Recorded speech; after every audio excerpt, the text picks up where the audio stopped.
我要板鸭和黑服。那么我想知道板鸭的身材数据。这1年多来断断续续一直有催更板鸭视频的消息，刚好赶上板鸭变成了大鸭鸭，不再是飘在空中的双涡轮真鸭，乐视出来的已经是真顶天立地的大人形象了。不愧是鸭鸭，8年都做到了先人5万年都做不到的事情。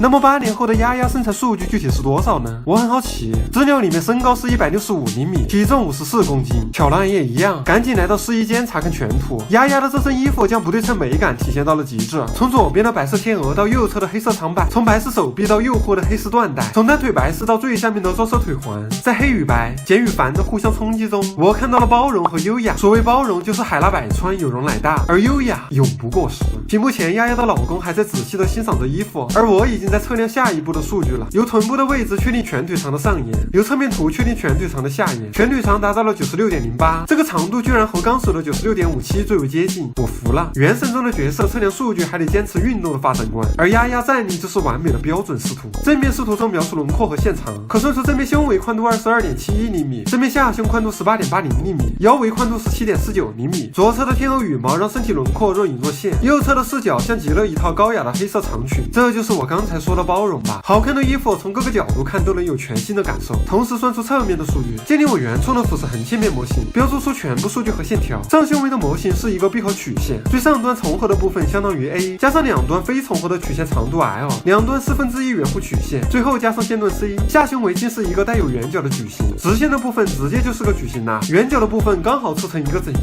这个计算方法相信大家都很熟悉，上胸围81.15厘米，下胸围64.70厘米，胸围差为16.45，按照尺码表是在 C 和 D 之间，不过更偏向于 D。国际尺码为65D， 英式尺码为30D。相比于8年前的三无少女，8年之后出来的是理性的、优雅的、成熟的、包容的丫丫。看到这里，有的小伙伴就不满意啦，你只算了8年后的板鸭，怎么能体现出对比性呢？小板鸭身高147厘米，巧兰选择一个布洛利亚喜欢的轮廓线条清晰的衣服，测量正面和侧面的数据，建立我原创的俯视横切面模型。同理口的胸围70.33厘米，官方数据小板鸭 BWH 分别为74、55、76，咱们计算的误差为3.67厘米，有可能原型模型模拟较小数据时会带来较大的误差。下胸围65.29厘米，胸围差为8.71厘米，果然结果就是 A 啦。我把小板鸭和大板鸭的全部数据放在了一起，相信对比起来就能明显看出差别。这8年丫丫都经历了什么？丫丫还记得以前崩2时候说过的话吗？这波是屠龙勇士，忠诚恶龙。